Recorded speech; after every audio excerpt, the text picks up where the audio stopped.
Hi, welcome to Introduction to Philosophy, Oakland University, CRN number 42474.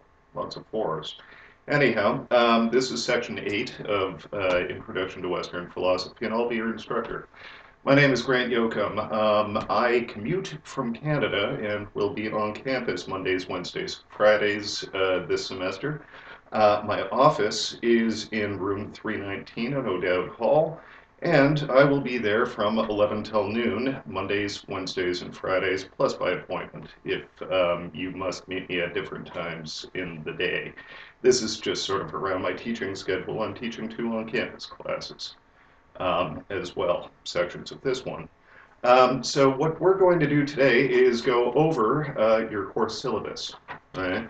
First thing I should say, this is an online class, and for those of you who haven't taken an online class before, you might be thinking it's easier than on campus. Actually, it demands quite a bit more from you in terms of lining up your own workload and keeping up with the assignments, the readings, and the examinations as they're posted to Moodle. Moodle is going to be your hot ticket for all instructional sort of materials from this course. I've been teaching for Oakland University myself since January 2005, which dates me a little bit, but nonetheless, so what we're going to do is go over this syllabus, and the first thing I'll point out at the top underneath my name is my email address. Email me if you have any questions about the course. I prefer questions about the material. Sometimes an entire semester goes by and nobody emails me about the material, and I start to wonder what's going on there. And also, please come and see me. Like I say, my own campus office hours are 3 days a week, so that's pretty available for you. The first thing you'll find on the syllabus is a whole bunch of boilerplate that it's required that I put on there. The course catalog description, the general education learning outcomes and course objectives, and the cross-cutting capacities.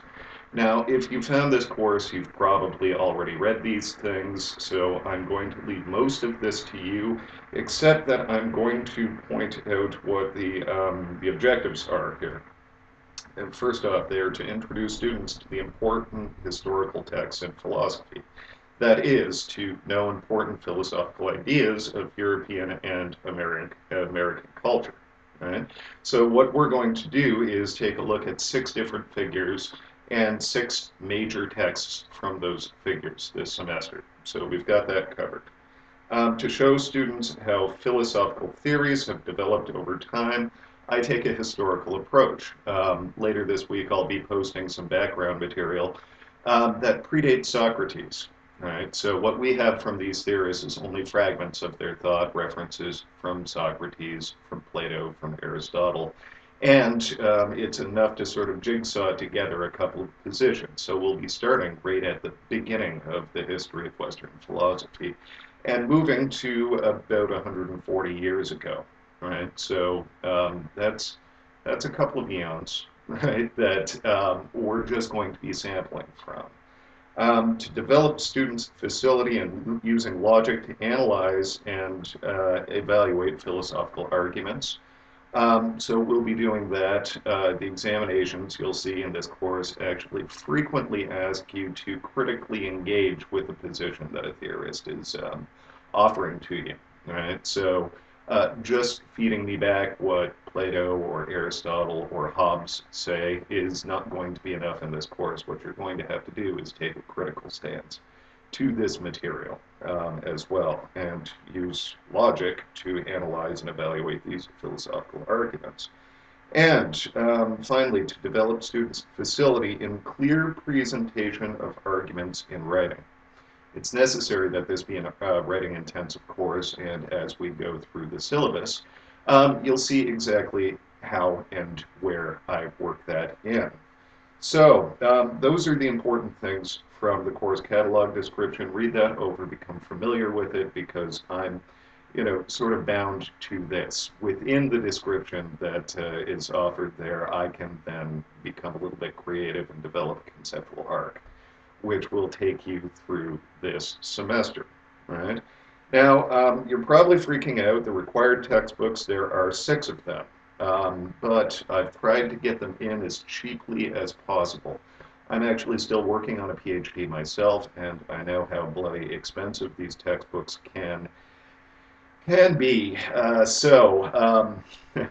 I've tried to be as kind as possible. Plus, I've been using these same textbooks for quite some time now, so you should be able to find used copies. You'll see my copies are old, battered, and beaten, and likely the covers have probably changed on a few of them, so don't freak out. The text is the same. The Oakland University Bookstore should have all 6 in. I've just used these same books for an online course over the summer.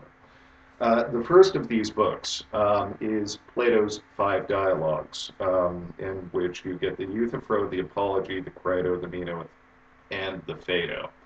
Now, first off, this is a little bit confusing because the author says Plato here. That is true, but we'll just be looking at 2 of the early dialogues from Plato, which are thought to be reporting of the position of Socrates, right? So, in the syllabus, you'll see under the theorist heading, Socrates, and it's found in Plato's 5 Dialogues. And we'll only be looking at 2 of the 5 dialogues, the Apology followed by the Crito. Mine's the 2nd edition. I have no idea what edition they're on now, but nonetheless, one of the wonderful things about philosophy is these dialogues are over 2,000 years old, right? So the material doesn't really change all that much, or if it does, we've got reason to suspect that it's not changed for the more accurate, right? So nonetheless, the Apology and the Crito.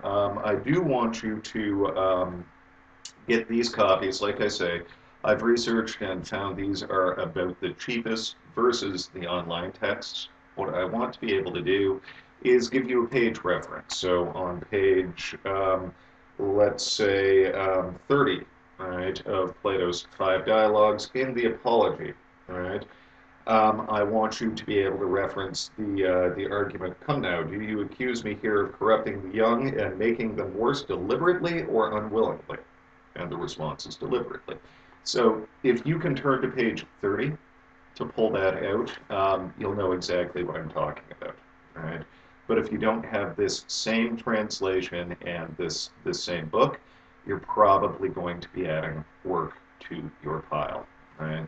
I don't know, this is under $10. So that's the first book. The second book is also Plato, but it's a late dialogue, and this we can see in the theory that it's distinct from what his teacher Socrates was arguing. Plato's Phaedrus, also a Hackett translation, cheap, good old translations with wonderful explanatory notes.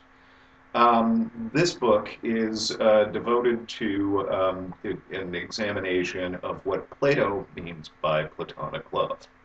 You've heard of Platonic love, like, are Joe and Susie dating? No, it's just Platonic. Oh, that's too bad, right? Well, Plato means something a little bit more precise and different by that, right? So, actually, just while we're on the topic, I've been one of the editors for Wikipedia for quite some time, and I've been on in interpretation war with the Wikipedia entry, right, for Platonic love. And I see why, right? Because what most people mean by Platonic love is not what Plato meant by Platonic love.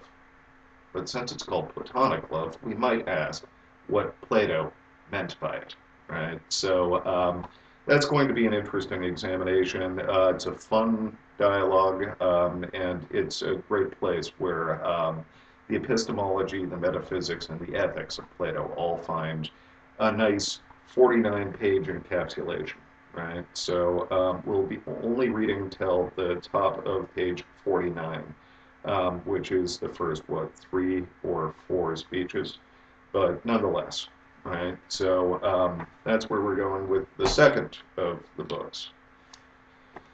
Now, the third of the books is a very important theorist by the name of Aristotle. Right? Plato established the first university in the Western world. Right? And a student at that university of his, by the name of Aristotle, established the second university in the Western world. Right? Plato's best student. Right? So now Aristotle, in the Nicomachean Ethics, is going to present to you something that's, I would say, one of the first self-help books in the Western world. Right? It presents you with sort of a bootstraps method for attaining happiness. It's centered around the idea of happiness. So it's one part self-help book. The Nicomachean Ethics, Nicomacheus was a child known by Aristotle, right? So what you're going to get is one part child rearing manual in here as well. At the same time as it's a pretty hard-hitting book in utilizing his metaphysics and his ethics. So it's one part hard philosophy, right, as well, right? Now, I will say this is taught in a lot of political science circles as well, so it's all about what good sort of engagement with the body politic is as well. Right, so for the Nicomachean Ethics, we're just going to be reading books 1, 2, and 3, and it's going to examine how to attain happiness, right? How to live a good life and how to live a virtuous life. Ideas that are linked by Aristotle here. So hopefully this will be a lot of fun. So that will be the first half of the course there. Socrates, Plato, and Aristotle. These are pretty well the first three big hitting philosophers in the Western world. And I like to claim, right, that the first half of this course is more or less puppy dogs and ice cream, right? We start with Plato, who's asking, what is justice, right? We move to Plato, right, who is asking questions about what love should entail and how best to love those that we love, right? And then we move to Aristotle, who's happiness, justice, love, and happiness, puppy dogs and ice cream for the first half of the course. Then there's a bit of a transition, moving to Thomas Hobbes and his book Leviathan. You'll see a major difference in how the ancients sort of disposed themselves to what they deemed to be human nature and how a modern like Hobbes will, right? Hobbes is talking about an ideal state, a commonwealth, right? And you can already see from the front cover of this book that the guy in the center there is the sovereign. And if you look closer, he's made up of a bunch of all little people, right? So the sovereign is the one in whose body and person are represented the populace, right? And this I would have to call Hobbes either pessimistic at the extreme or, by some accounts, a realist with regard to human motivations. Right? For Socrates, Plato, and Aristotle, to some extent, anyone who knows the good, right, knows what is good to do, will automatically do that good. Right?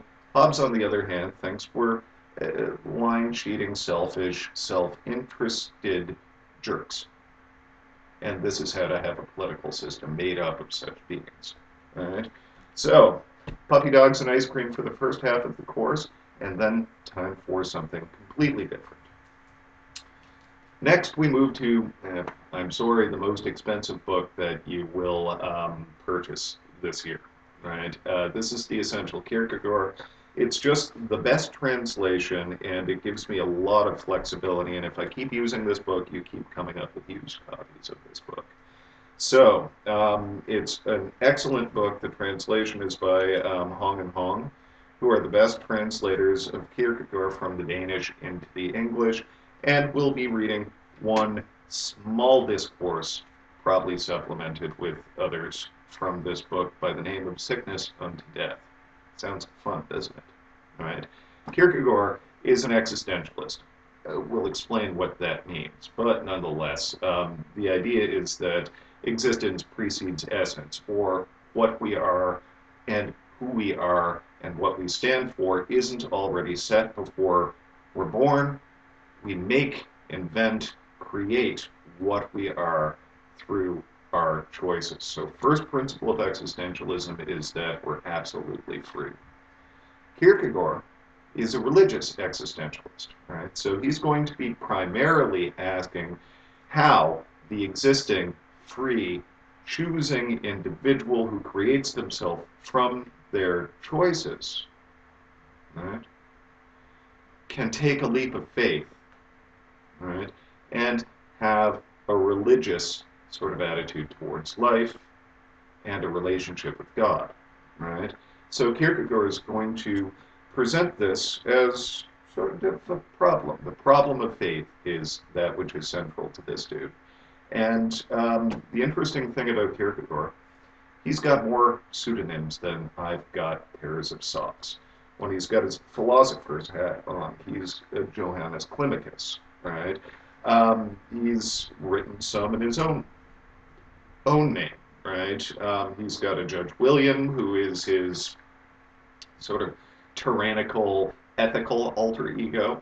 So basically, he writes from a number of different perspectives, assuming a number of different pseudonyms.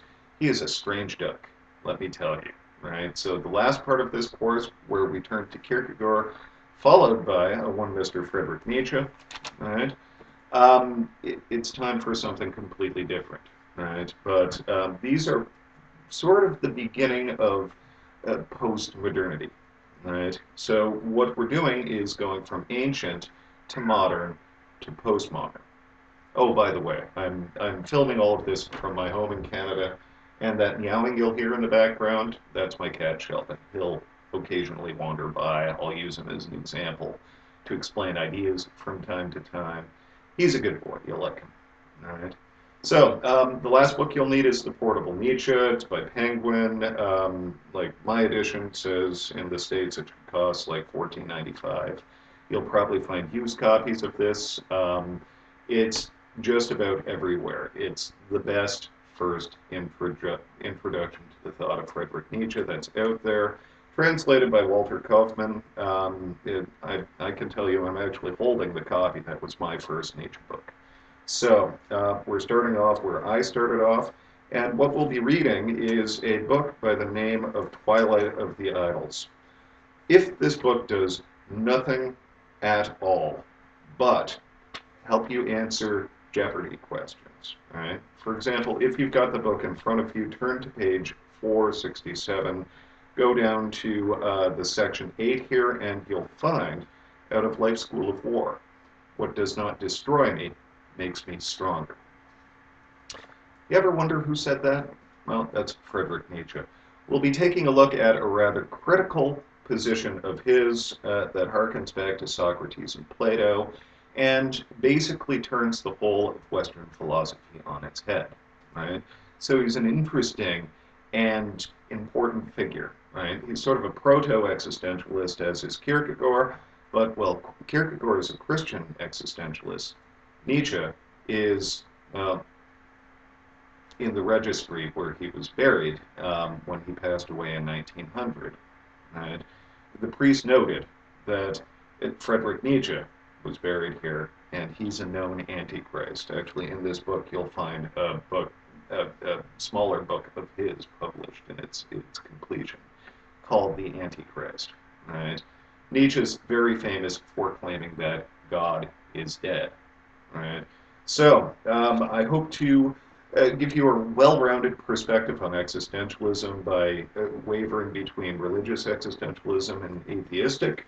I hope to introduce you to political philosophy by reading one of the most important works in political philosophy by Thomas Hobbes, and to modern philosophy, which takes a whole different disposition to human nature.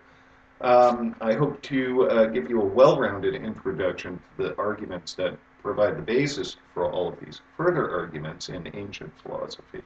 And we'll start off by giving you a little bit of background material in pre-Socratic philosophy. I would assume that these books would all total to less than $60.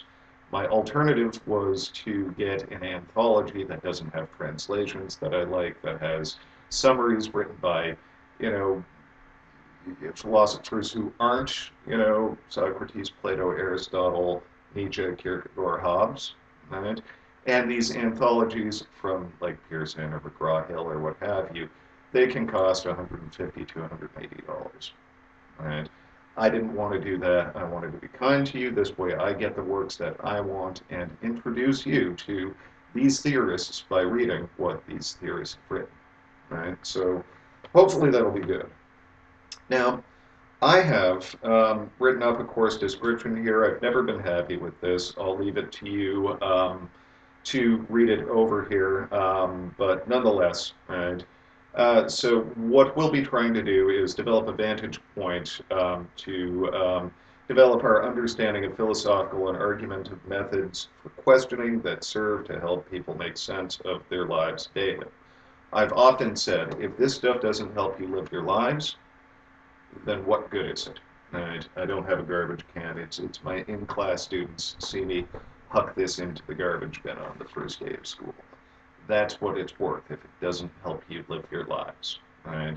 We're not trying to find the intrinsic value that comes out just magically from reading these figures. We are trying to ask what these figures have to say to us and to what extent it's relevant in the modern world. Right? So that's what we are going to do this semester. Now, in terms of grading scheme, you're going to have two midterms worth 30% each, and a final exam worth 30% as well. So that's 90% of the course will be in these exams. The exams will consist of a total of 6 longer answer questions, for which I require a minimum of 2 paragraphs in written response. This is how it's going to be a writing intensive course. This is where you are going to develop your ability to, as they say, clearly present arguments in writing, right? So this is where you are going to be able to develop your writing argumentative skills, right? And then I'm going to, through Moodle, run a discussion board too, and that will be the participation part of your grade.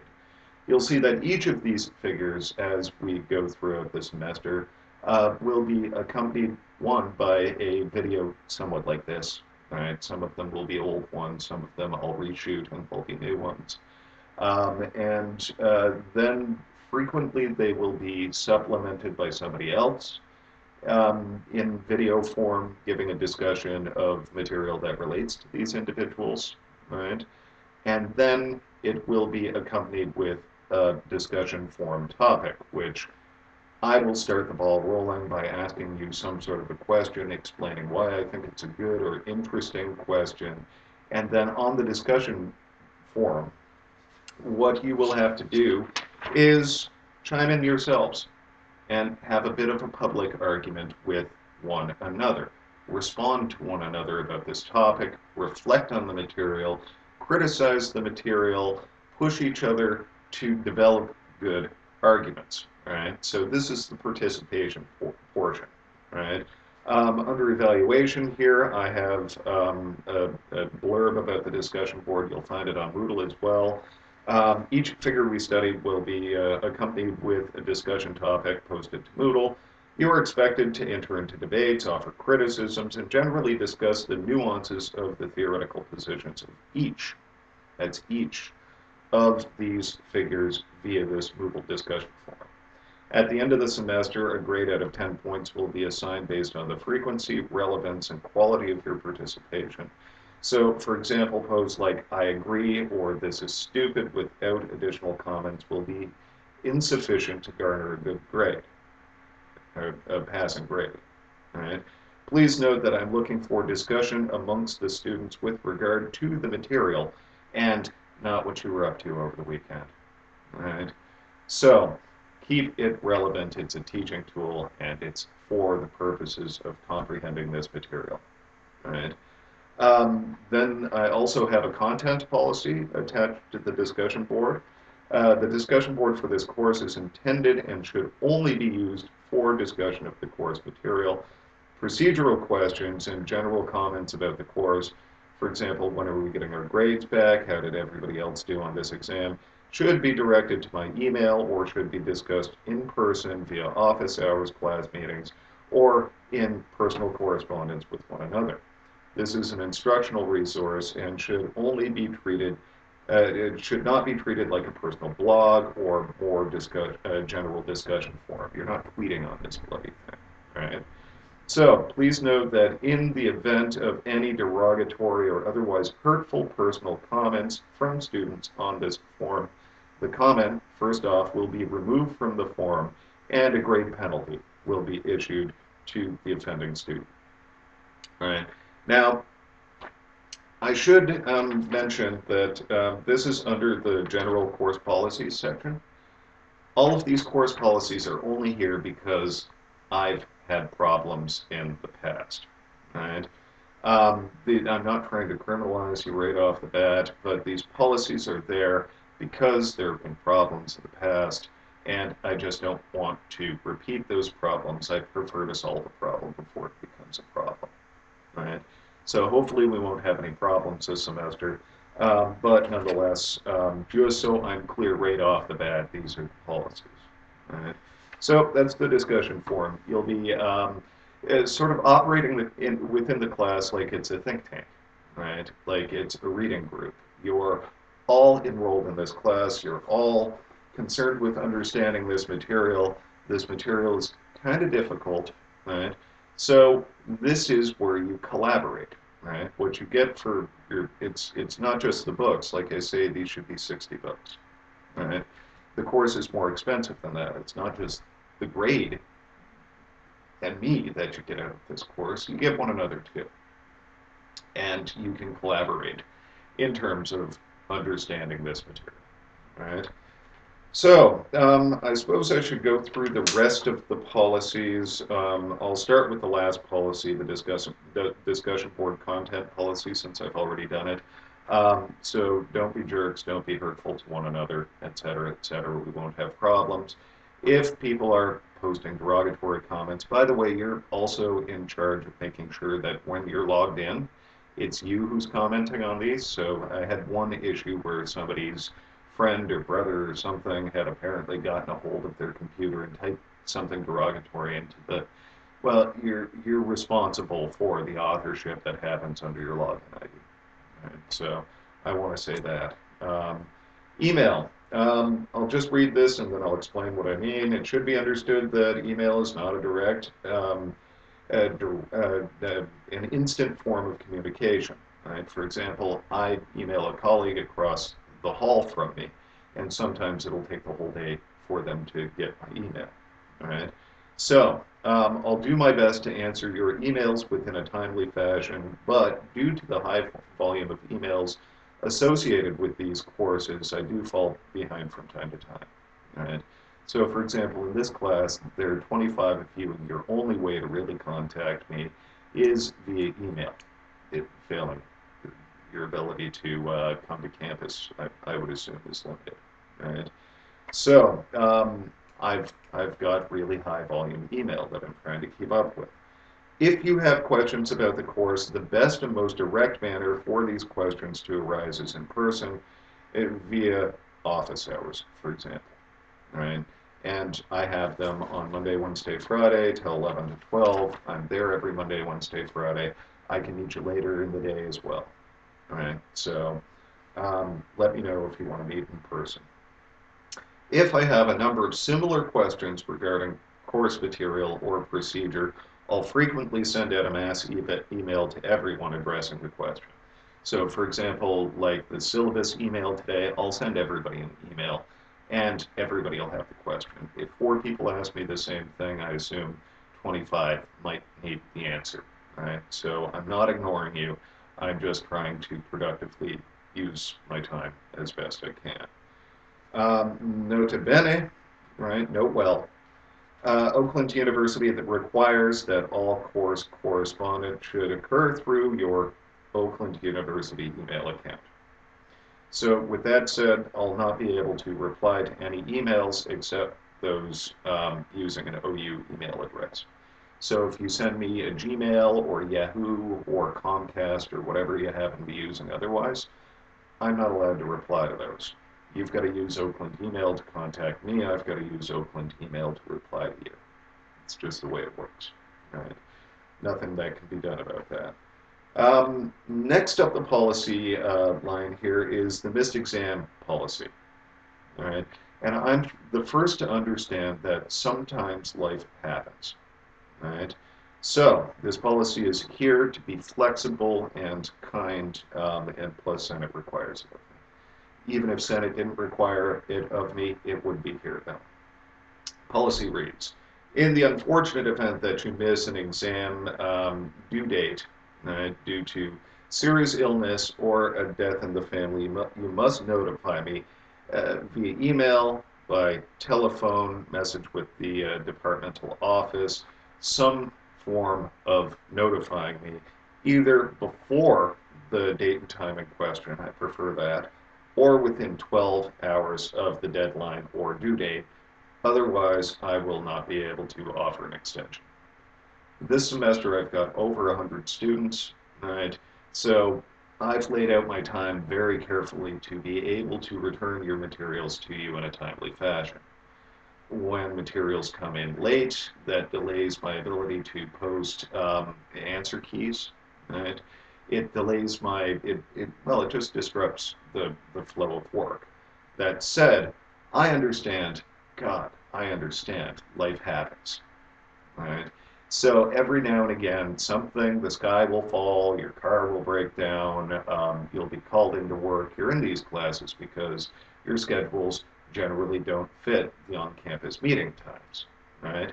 So, right, if life happens, let me know, preferably before the due date in question or within 12 hours, right? So if you wind up in the hospital, something horrible happens, let me know. And I'm going to be very willing to work with you. All right. So that's the policy. That's what you should do. And then finally, and my least favorite yet most important policy on the syllabus relates to plagiarism. Okay. What I'm going to have to do is read this over very carefully. And if you don't understand what plagiarism is, what's required of you in terms of avoiding it, you must contact me. There are resources at Oakland University to handle this. Make for darn sure that you do not plagiarize. Because I've had all sorts of problems with plagiarism. It's rampant on campus, and it's taken really seriously, and it could really, really mess up your academic career. You could get kicked out of the university for this. So understand it. Don't do it. I have a zero tolerance policy, and I've seen more than 50 cases through the Dean of Students office since 2005 when I started at Oakland. So, right, this is plagiarism. By the student handbook description, you're responsible for the student handbook. If you don't understand this, contact me, contact a guidance counselor. There's a program at the library linked to the syllabus. You figure it out, don't do it. All right, it's theft. Plagiarizing the work of others. Plagiarism is using someone else's work or ideas without giving that person credit. Without giving that person credit. I can use ideas, right? I use Aristotle's ideas all the bloody time, or Plato, or Nietzsche, or Kierkegaard, or Hobbes. I use these ideas. But when I'm using these ideas, I jump up and down academically and say, look, this came from this dude, not from me. Otherwise, not only are you lying, what you're doing is claiming credit for someone else's work. You're stealing. I mean, aside from being explicitly forbidden by Oakland University, it's illegal. It's illegal. Right? So, without giving that person credit. By doing this, a student is, in effect, claiming credit for someone else's thinking. Whether the student has read or heard the information used, the student must document the source of that information. When dealing with written sources, a clear distinction should be made between quotations, which reproduce the information from the source word for word within quotation marks, and paraphrases, which digest the source of information and produce it in the student's own words. That's important to keep in mind. When you're paraphrasing someone else's argument, that argument is still someone else's argument. So like so-and-so says, and then you paraphrase the argument. That's fine if you tell me it's so-and-so and not you. All right? Both direct quotations and paraphrases must be documented.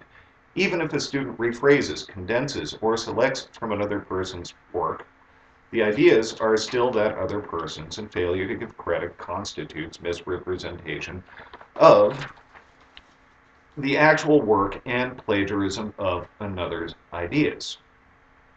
This last sentence, right, also very important. Buying a paper or using information from the World Wide Web or Internet, redundant, without attribution and handing it in as one's own work is plagiarism. So that's what plagiarism is. The amazing thing, a lot of the cases of plagiarism that I've had through the Dean of Students' office, if they had just put a footnote or some sort of reference next to what they were grabbing from Wikipedia or wherever the heck else, right, it wouldn't have been plagiarism. It wouldn't have been. That stuff's out there for you to use. Use it to expand your ideas. I read lots of people that have written about all of these people that we're studying. And you know what? I've read lots of people that have written about the lots of people that have written on all of these people, right, that we're studying. My last paper, it was, what, 23 pages. I submitted it to a journal. It had 98 footnotes in it. Because that's not mine, that's not mine, that's not mine, but here's the argument that I'm making. Right? It's all out there for you to use. You just have to tell somebody that it's not your own work. Now, like I say, I hate this part, right? Because I'm wagging my finger at you, and you haven't done anything, right? So even before, this puts me in a position where I've got to criminalize. Well, just a couple more minutes of me being a heavy. I'll give you a couple of examples, and we'll stop talking about plagiarism altogether. There will be a zero tolerance policy on plagiarism in this course. Zero tolerance. And here's why. Oakland University considers me an adequate judge of whether or not you understand the material based on your writing. Oakland University does not consider me an adequate authority about authorship. I don't even get to determine if it's plagiarism.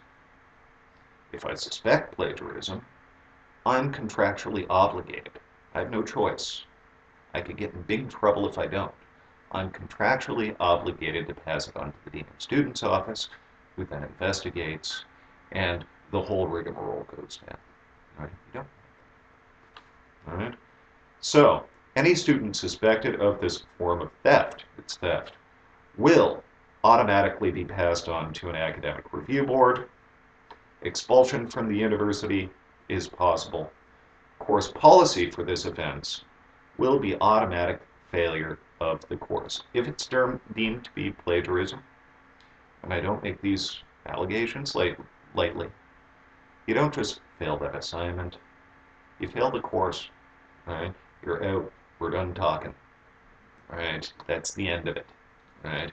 So, already, right off the bat, before Oakland University investigates, and before they determine what else needs to be done, suspension, probation, additional sanctions, I've seen a lot of these, right? You fail, right? it's just not worth it. Do the cost-benefit analysis. You'll find it's just not worth it. Now, here's an example. My advisor was editor on a publication, right? It was a book on a theorist, a Canadian political technology theorist, very famous book, Technology and Empire.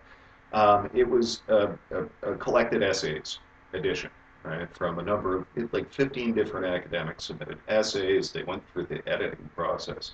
The book came out, it was published, and one of the editors for the volume of collected essays was reading through it one day and came across one of the published works in this book and remembered it. It was a PhD dissertation, a whole chapter of somebody's PhD dissertation from like 25 years ago.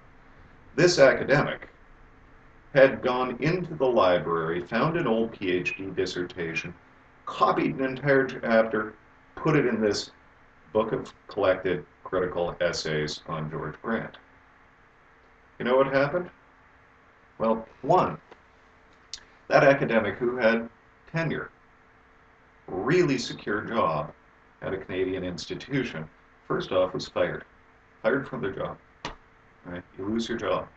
It's one of those situations where, people with tenure, that's a good job. You're this close to unfireable. You plagiarized, fired. That's something. And then secondly, remember, 15 authors in this collection of critical essays. Well, the publisher pulled the entire volume. They went to bookstores and libraries all across Canada and the United States and pulled the volume. Right? So let's say you're one of the 14 other people who just got a publication. That's a big coup. That's a big deal. Right? All of a sudden, because this one jerk decided to cheat, that jerk loses his job, but everybody, all the other 14 plus the editors who've put in all of that work, lose it all. Right? Dean of Education at the University of Windsor plagiarized in a speech. Fired. Fired from this job. Should be. Stole. These ideas, if they're not yours, jump up and down, say they're not mine. You're allowed to use them. All right? Of the 50 some odd cases, every last one of them has gotten an F0 in the course. Right? And nearly every last one of them has had some sort of suspension, additional academic sanctions, and every last one of them academic probation for the duration of their career at the university. It marks your transcript, in addition to failing.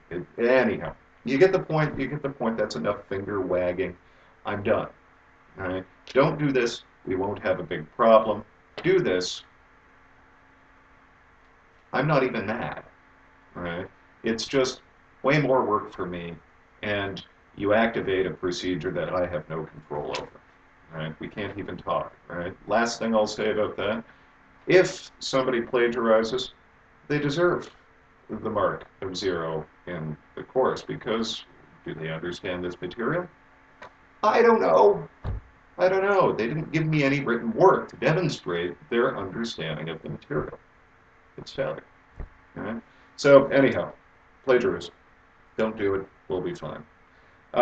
So discussion board, everybody should be posting on there. I'll have the first of those up next week as we start to discuss Socrates. The examinations, like I say, 6 questions. The first one will be on Socrates and Plato, so it will be 3 questions on this, 3 questions on that. Minimum 2-paragraph response each. That's minimum, mind you. I'm telling you how to get a C with 2 paragraphs. Right? You want to mark better than a C, give me more, give me better. All right? I give you quite a lot of theory. I frequently ask you to do like 2 or 3 things with a selected passage or an idea in each of these questions. Right? So if you're writing 3 sentences and you're done, you've not answered the question. Right? 2 paragraphs, bare minimum. That's how to not fail. Right? More, treat each of the questions like mini essays. Write me a page. right? So instructional technology, everything's through Moodle. I'll try to keep you up to date if there are changes or the news forum, the important dates. First midterm is, did I change that? Wow, let me double check. Yep, I did. Tuesday, October 8th by noon, it's due. I'll post it a minimum of 5 days before, so by October 3rd, you'll have the first midterm posted to Moodle. You'll have 5 days with the material. Do it any time in that 5 days. Um, best would be to read over the questions and, frame your answers, read it over, proofread it, edit it, and then get it in by the due date. If you're working on Tuesday, October 8th, get it in by Monday, October 7th. All right.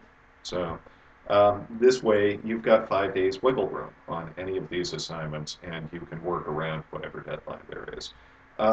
Second midterm is due by November 3rd, 12 noon. Both of the midterms are at noon.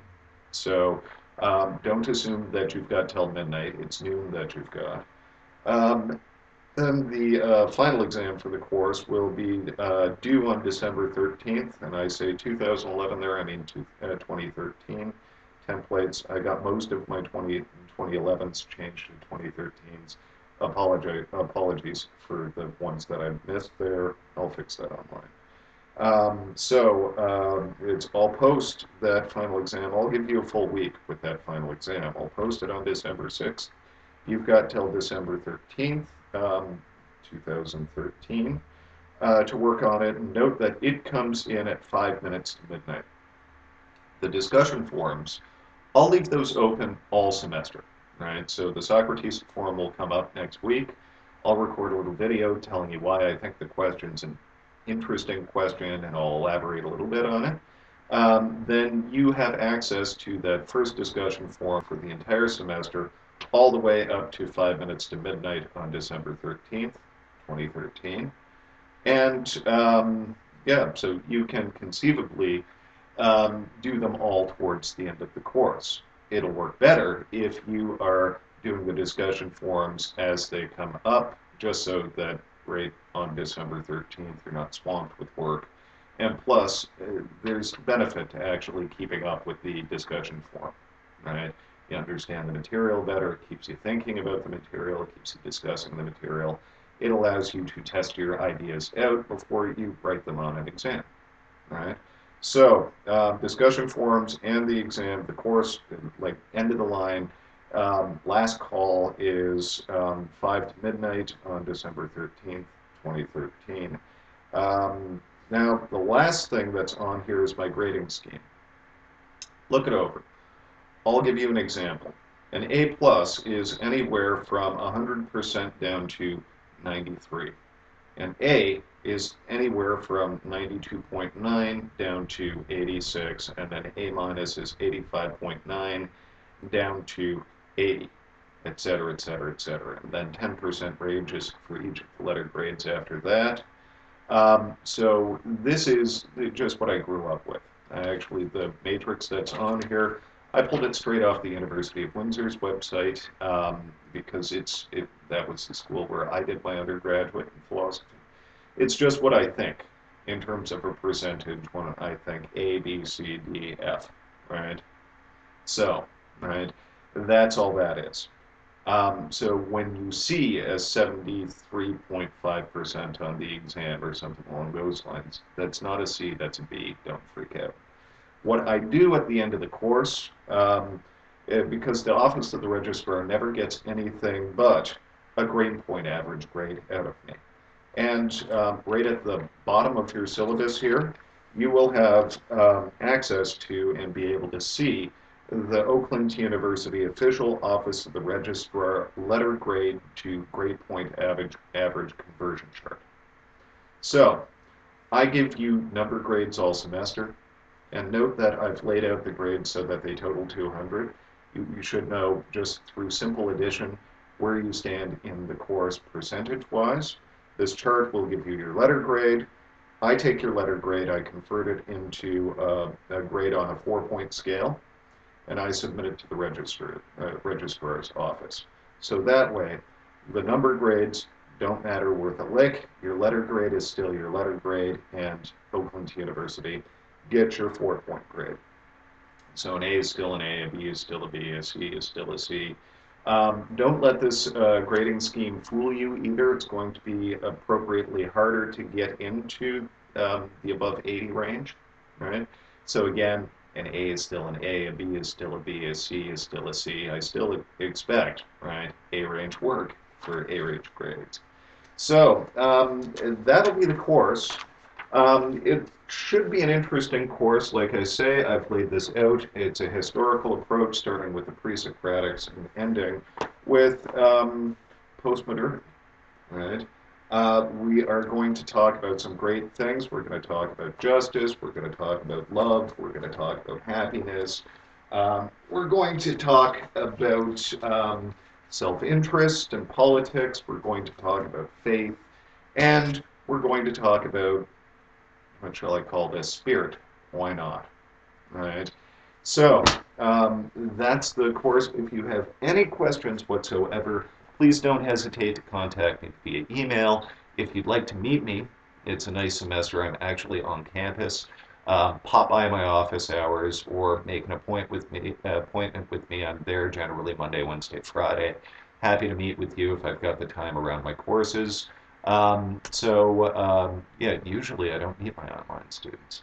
Right? So you're just icons on the screen to me. So if you felt like popping by, it'd be nice to meet you. And I look forward to an interesting semester. All right. Thank you.